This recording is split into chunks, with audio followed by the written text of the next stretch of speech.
Ah ça y est, c'est aujourd'hui qu'on commence à moissonner. Et donc comme tout début de moisson, on va commencer par installer le panneau convoi agricole sur la voiture.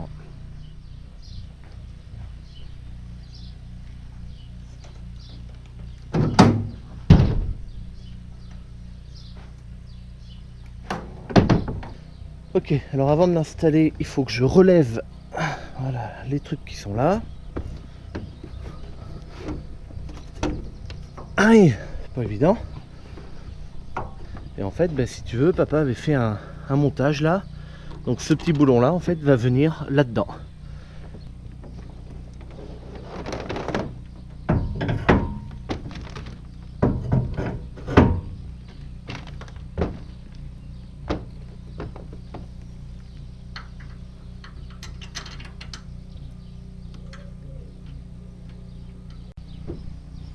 Donc voilà, c'est tout con. Après, avec deux trucs qu'on peut enlever et remettre, eh ben, on peut lever. Hop. Si je les mets comme ça, on couche le panneau. Comme ça, parce qu'il ne faut pas rouler très vite avec le panneau levé, parce que ça fait une prise au vent, quoi. Et donc après, quand on en a besoin, on lève le panneau. Hop, on fait tourner ça, on le cale là. Et puis lui, pareil, et voilà. Donc j'ai plus que la prise électrique à brancher pour les gyrophares. Et puis ça sera fait. Le reste de la machine est prêt. La coupe est là, donc il faut enlever le 780 qui est attelé dessus. On va l'enlever et j'attellerai la coupe derrière la moissonneuse. Et parce qu'en fait le champ où on va aller, il y a de la place pour atteler à côté. Allez, c'est parti. Donc là j'ai mis la caméra sur l'attelage.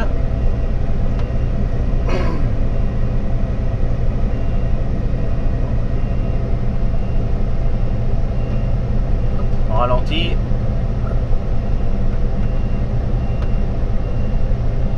Tac, c'est attelé. Il y a le petit machin qui a la manette qui est revenue ici. Voilà, donc là papa est en train de relever la roulette. Parce que comme c'était pas la moissonneuse, c'était le tracteur qui était attelé dessus, la hauteur était pas bonne, donc papa fallait qu'il surveille, qu'il monte ou qu'il descende au fur et à mesure que je recule. Et puis allez, donc maman a pris le 4x4, elle est partie sur la route, elle attend un petit peu plus loin. Papa va suivre avec un tracteur et une remorque. Et puis on y va.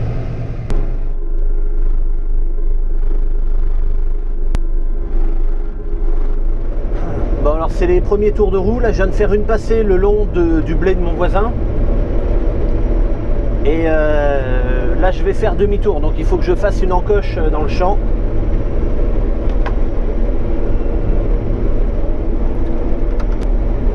Alors attends. Là je suis en train de modifier un peu 2-3 réglages par rapport à l'année dernière.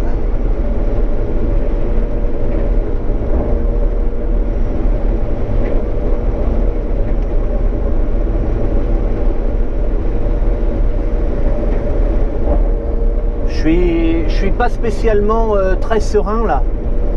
En fait, si tu veux, les premiers tours de roue de la moissonneuse, quand je démarre la moisson, je suis jamais tranquille parce que je me dis est-ce qu'on a bien révisé la machine, est-ce qu'il va pas y avoir quelque chose, est-ce que ça va marcher, enfin tu vois, c'est toujours compliqué là pendant 1 heure ou deux là, je vais pas être tranquille. Et puis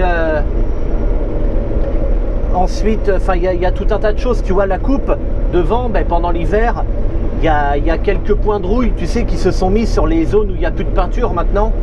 Donc le fourrage coule mal dans la le fourrage coule mal dans la coupe. Certainement qui coule pas très bien non plus dans la machine. Donc il va falloir encore là aussi quelques dizaines de minutes avant que ça soit pas trop mal. Donc voilà, tout ça c'est tout un ensemble de choses qui fait que tous les ans c'est la même chose, hein. Je suis pas spécialement serein au démarrage de la moisson. Après pourquoi que mes rabatteurs sont pas relevés là? Quand ça va être lancé, après c'est bon, tu vois. Et puis après, quand je vais attaquer dans le blé et tout, c'est bon. Là, c'est vraiment la reprise, quoi.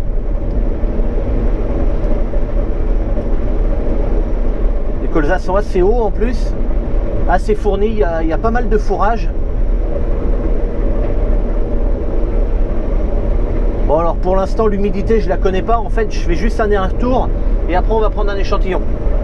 Parce que la machine me donne bien un taux d'humidité, mais il était réglé en fait pour les tournesols, puisque c'est la dernière culture qui a été faite. Donc il est réglé pour les tournesols, donc le taux d'humidité n'est forcément pas bon. Un petit peu de poussière sur l'écran. Ah tu vois le premier passage, je l'ai fait à peu près à 2 km/h. Et puis ça avait du mal à rentrer dedans. Et déjà là je reviens, ça va déjà mieux. Là je suis à quasiment 3 km/h. Et ça rentre dedans, ça a l'air de couler facilement, tu vois. Donc ça va. Ça va aller. Bon, ça avance pas trop mal. Dès le premier tour, on a eu une panne. Donc en fait, c'est la pédale de frein, si tu veux, quand je freine, c'est comme une voiture. Hein. Dessous, il y a 2 gros disques avec des plaquettes. Hein. Et en fait, j'ai un étrier qui ne dessert pas. Et donc, j'ai un des freins qui reste, où les plaquettes restent serrées tout le temps. Et puis ça chauffe. Et bon voilà, c'est pas normal quoi. Donc là on a, comme je peux conduire sans utiliser la pédale de frein, on a réussi en ouvrant la purge et puis avec une pince multiprise à desserrer un peu les étriers. Et puis comme ça on a pu se dépanner comme ça. Mais il faut pas que je touche la pédale de frein du coup. Ça c'est une panne qu'on avait eue l'année dernière déjà. On avait changé les joints des étriers, puis ça avait marché. Et là ça recommence, c'est encore le même côté que l'année dernière en plus.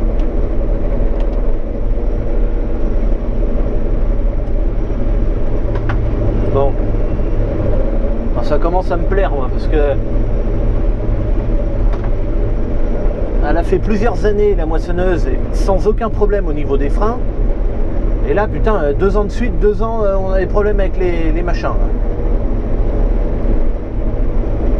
Donc là, papa vient de partir avec le 115 et la Lambert à la coopérative, donc la remorque est pleine.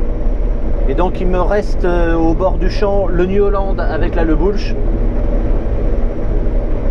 Et là, comme un couillon, je voulais faire une contre-pesée pour pouvoir étalonner la moissonneuse correctement. J'ai oublié de l'activer en lançant le truc. Donc là je viens de l'activer, donc on fera sur l'autre benne du coup. Quand en fait la contre-pesée, si tu veux, c'est la moissonneuse, tu sais, elle me dit le rendement que je fais. Et par contre, pour qu'elle soit juste, il faut qu'elle soit étalonnée, parce que sinon elle sait pas trop quoi. Ça se règle, hein. C'est comme un semoir. Le semoir, si tu lui dis de semer par exemple 150 kg à l'hectare, comment il sait lui qu'il sème 150? Il faut le régler, tu vois. Bon la moissonneuse c'est pareil, ça se règle. Sinon elle te dit que tu fais 45 quintaux de rendement alors qu'en fait tu as fait 37 quoi. Et donc ça sert à ça la contre-pesée. Ça sert à régler vraiment le truc. Donc ça a été fait dans le blé, ça a été fait dans les tournesols. Ça n'avait jamais été fait dans le colza encore. Le colza avec une coupe comme la mienne, ça rentre un petit peu par paquet dedans, tu vois, ça attend, puis hop, après tu en as tout un paquet qui rentre. C'est pas très fluide.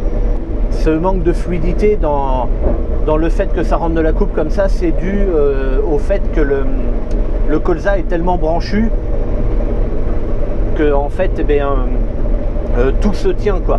Et t'en as qui sont devant, ils se tiennent par rapport à ceux qui sont pas encore coupés, donc ça attend et hop, après ça rentre tout d'un coup parce que au bout d'un moment ça les croche et puis ça les emmène quoi. Au début du champ, j'ai bourré la coupe, c'est à dire qu'en fait il y a un trop gros paquet qui est arrivé et ça a tout coincé devant. Donc j'ai vite arrêté, donc j'ai un bouton d'urgence ici, le jaune qui est en haut là, pour arrêter la coupe sans avoir besoin d'aller appuyer, d'aller taper sur le champignon qui est là. si tu veux, directement sous la main, tac, je peux arrêter très rapidement. Et ensuite, avec le bouton jaune qui est là, je peux faire tourner la coupe à l'envers. Alors, tout en étant accéléré à fond. Hein. En fait, si tu veux, alors, l'année dernière, j'ai eu des commentaires comme ça qui me disaient « faut mettre au ralenti pour engager la coupe et tout ça ». Alors, non, ma moissonneuse à moi, en tout cas, les autres, je ne sais pas comment elle marche, en tout cas, la mienne dispose d'un démarrage progressif. C'est-à-dire que même si je suis accéléré à fond, je mets ma coupe en route, elle va démarrer calmement et elle va accélérer. Alors, ça va assez vite, hein, mais c'est progressif. C'est pas tout d'un coup comme ça. Et la marche arrière, c'est pareil. Tu restes accéléré à fond et ça tourne doucement. Ça tourne doucement, ça tourne pas à fond mais à l'envers. Enfin, c'est fait pour quoi. Puis c'est tout. Et moi, la mienne, elle marche comme ça. Et puis toi, la tienne, si elle marche pas comme ça, ben je m'en fous. Tu fais ce que tu veux avec de ce que tu as, puis moi, je fais pareil avec ma machine à moi. Alors de temps en temps, je suis obligé de bouger un petit peu le tablier de coupe. Donc dessous ma manette, j'ai une gâchette derrière là, que j'ai avec l'index. J'ai deux fonctions sur cette manette qui se règlent avec ce bouton là que je tourne à droite et à gauche. En fait, soit je peux dire au tablier d'avancer ou de reculer, soit quand je mets l'autre fonction, ça me fait pencher la coupe à gauche ou à droite. Et donc, dans les colzas, le tablier, il est avancé, il est bloqué. De toute façon, j'ai un bouton électrique dehors que j'ai mis sur 0. C'est-à-dire que même si je mets la fonction pour avancer ou reculer, ça ne bougera pas. Mais, et en fait, dans le blé, je mets la fonction pour avancer et reculer. Puisque dans le blé, les palpeurs, donc j'ai des palettes sous la coupe qui permettent de suivre le terrain. Et donc du coup, j'ai pas besoin de toucher moi à l'inclinaison puisque ça se fait tout seul. Et donc je change la fonction et je mets la fonction d'avancer et de reculer. Alors que dans les colzas, c'est différent. Dans les colzas, comme la coupe ne touche pas par terre, et ben en fait, elle a tendance à rester comme elle est. Sauf que les tiges de colza qui sont très dures, des fois, si le hasard fait qu'elle passe pile sous un bras de palpeur là, ben des fois ça appuie dessus, ma coupe elle commence à pencher. Mais elle revient pas toute seule. Donc de temps en temps, je la remets un peu droite quoi. Alors là, je vais allumer la scie, hop là, de l'autre côté.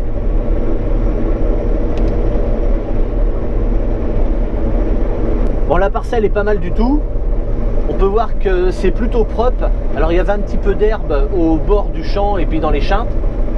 Mais là, tu vois, c'est globalement propre. C'est même, ouais, si, c'est quand même propre. C'est pas mal. Après, quand on regarde par là, il y a un petit rond d'herbe là, un petit rond là-bas. Mais ouais, franchement, j'ai pas à me plaindre. Ils sont propres, ils ont l'air très beaux. Comme ça, moi, à l'œil, hein, d'expérience, quoi.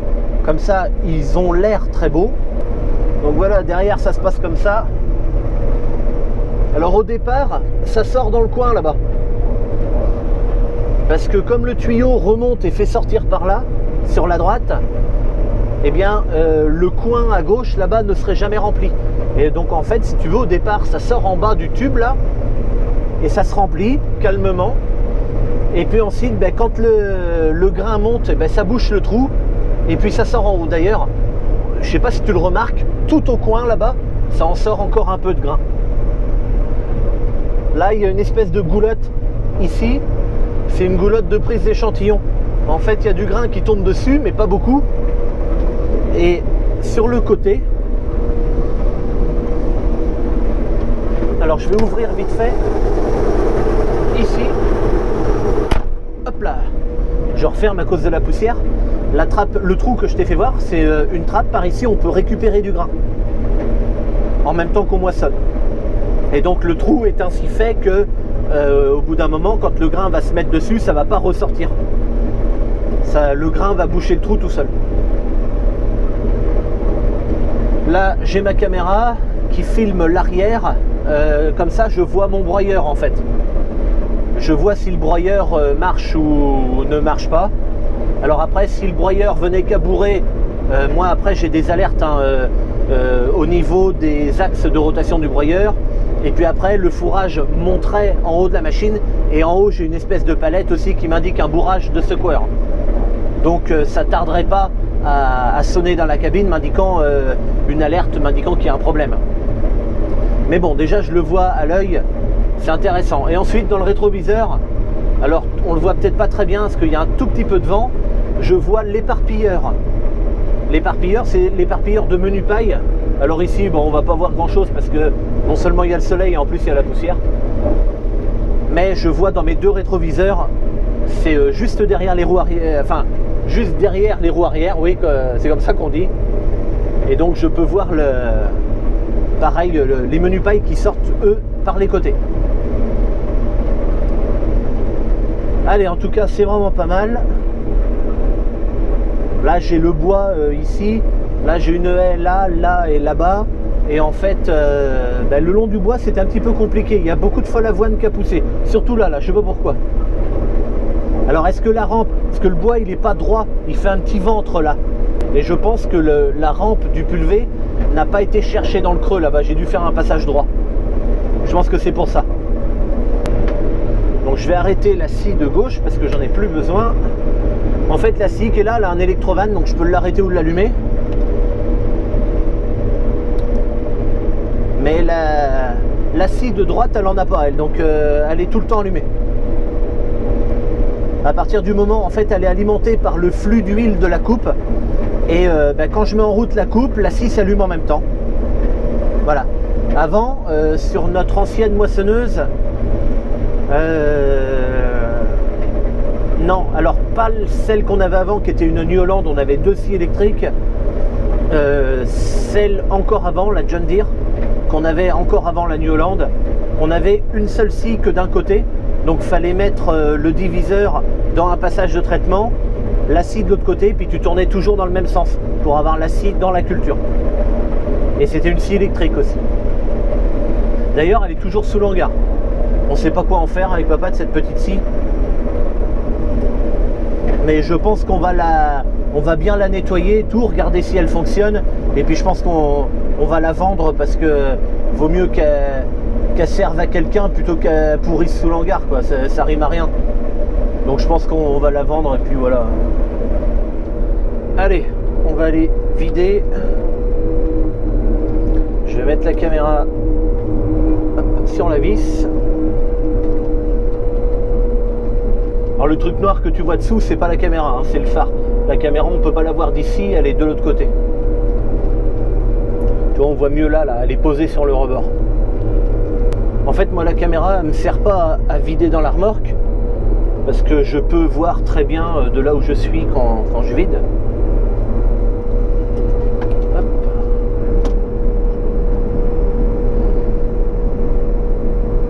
Allez, hop, ça vide. Voilà. Moi, la caméra, en fait, elle me sert à ce que ça déborde pas de l'autre côté de la remorque. Parce qu'en fait, quand le cordon commence à arriver sur la remorque, moi, je vois plus la ridelle du fond.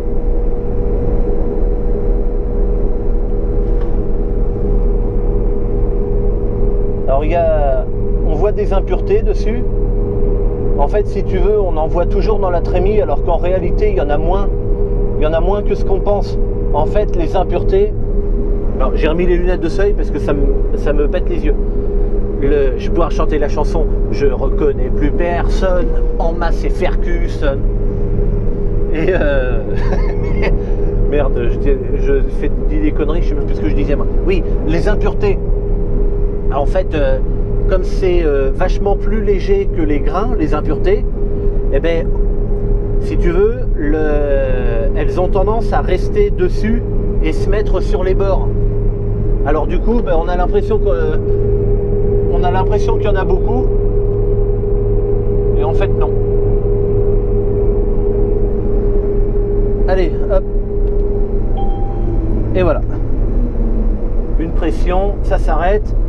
Donc en fait, pour vider, tu peux voir qu'il y a une vis sans fin là. Alors en fait, il y en a deux dedans. Il y a celle qu'on voit, il y en a une plus près d'ici. Je sais pas si on la voit bien. Peut-être qu'on peut la voir. Et en fait, ces deux vis là amènent sur la grosse vis après de là. En fait, ça part en bas, ça remonte et ça part là-bas comme ça. Bon ben faut continuer. Hop. La vis, ben, c'est pareil, c'est un repliage semi-automatique, donc j'appuie une fois ici et c'est parti, elle est en train de se replier. D'ailleurs je peux le voir sur la caméra. Et voilà. Et donc maintenant je peux changer. Alors ça c'est l'attelage, j'en ai pas besoin. Voilà. J'allume la coupe. Hop.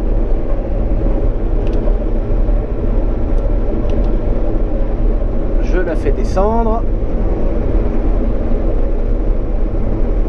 Et puis allez, c'est reparti. Alors là je vais prendre qu'une demi-coupe. Alors ça c'est le problème quand on travaille en planche. D'habitude je travaille jamais comme ça, mais là je suis obligé avec le bois, ça me fait faire 3 chantiers. Mais d'habitude je travaille jamais comme ça. Mais là tu vois, ben, je peux pas prendre ce qui reste avec une largeur de coupe. Donc du coup, au lieu d'en avoir à peine 1 mètre à prendre en revenant, je préfère faire 2 fois demi-coupe.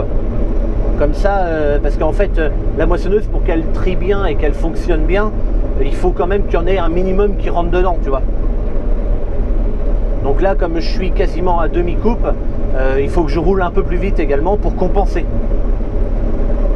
Mais bon, ça marche pas mal.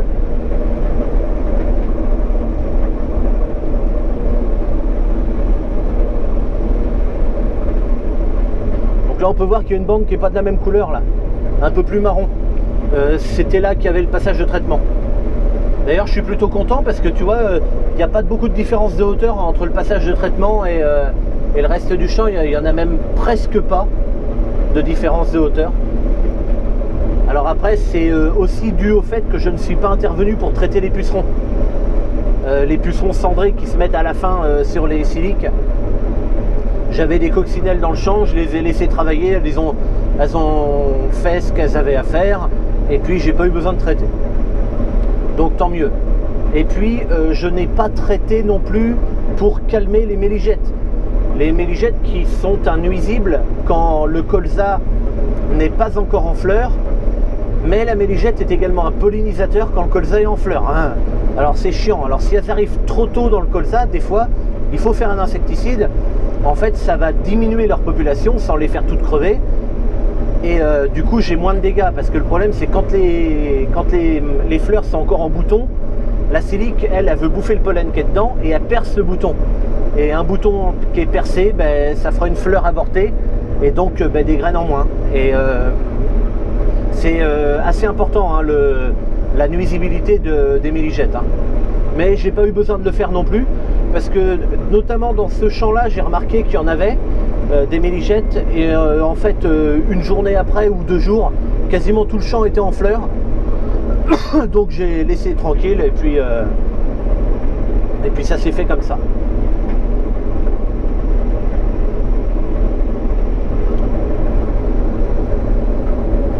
Voilà, sinon qu'est-ce que tu veux voir d'autre? Ça c'est le tableau, ça c'est la climatisation automatique. Donc moi je demande 22 dans la cabine. Donc après ben, ça se démerde tout seul pour faire 22. Ça c'est l'autoradio qui est éteint en permanence en fait. La CB donc elle est éteinte parce que j'ai un problème de réception. Non, j'ai pas un problème de réception, j'ai un problème d'émission. C'est-à-dire que, ben, par exemple, quand maman était devant tout à l'heure avec le 4x4, je l'ai entendue, elle m'a appelé, et moi je lui répondais, elle n'entendait pas. Et par contre, après, j'entendais les Espagnols qui sont sur les routiers, les Espagnols qui sont sur la route nationale qui passe à quelques kilomètres plus loin. Eux, par contre, je les entendais, alors que j'avais pas envie de les entendre. Bon, après, j'ai qu'à changer de canal, et puis c'est bon, hein. Et puis voilà, et puis ça ben, c'est le tableau pour les phares, ça aussi, et ça c'est le gyrophare. Donc là tu vois il y a la route, donc ça veut dire que les gyrophares sont allumés, et ça c'est la trémie. Et quand la trémie est pleine à 70%, les gyrophares s'allument. C'est fait en sorte que un tracteur puisse venir au devant de moi pour qu'on puisse vider en roulant.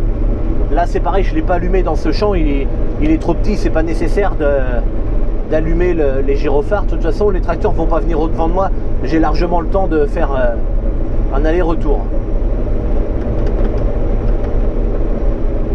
Bon, et tu vois là il me reste plus qu'un petit machin, alors qu'un peu plus loin là, tu vois, j'avais laissé un peu plus.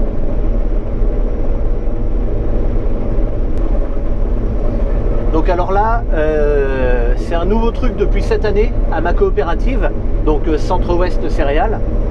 Là, papa vient à peine de sortir du silo et je viens déjà de recevoir un texto comme quoi j'ai une remorque qui a été livrée. Donc c'est un contrat colza oméga 3. Donc c'est pour faire de l'huile alimentaire et puis après autre chose. Riche en oméga 3, hein, les variétés ont été choisies pour ça. Je sais que le poids de ma remorque était à 10 tonnes 480. J'avais 2 d'impureté, humidité 5,9. Et puis après, le PS et la protéine, c'est pas compté dans les colzas. Donc il y a écrit 0. Mais ça, c'est parce qu'ils le font pas. Dans le blé, par exemple, ça sera fait par contre. Et à mon avis, peut-être que la teneur en huile était bonne parce que là, je ne l'ai pas. Parce que en poids net, je suis à 10 tonnes 480. Et au poids aux normes, je suis à 10 tonnes 514. Et en fait, si tu veux, le poids aux normes, c'est le poids que je serais payé. Alors tu vois, j'ai 2 d'impureté qui normalement me font descendre le prix. Et il doit y avoir un paramètre qui me fait augmenter le prix parce que tu vois, je vais avoir plus d'argent que ce qu'il y a dans ma remorque en fait, si tu veux par là.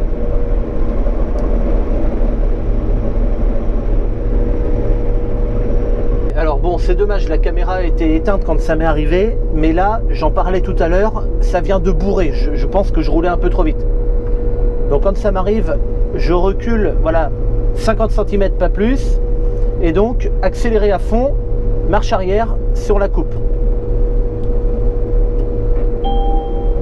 Regarde, ça tourne tout doucement.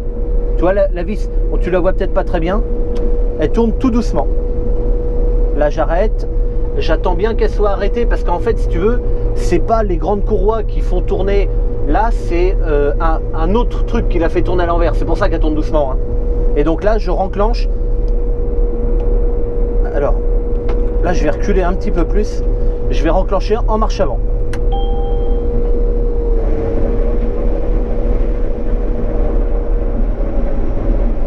Là, j'avance tout doucement. Je vais essayer de faire avaler ça, là. Allez, c'est parti.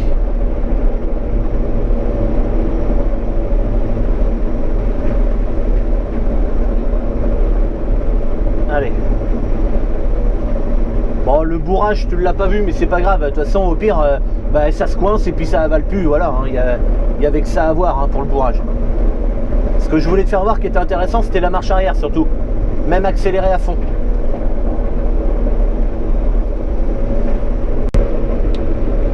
Sur cette vidéo de moisson de colza, il n'y aura pas du tout d'image de l'extérieur de la moissonneuse.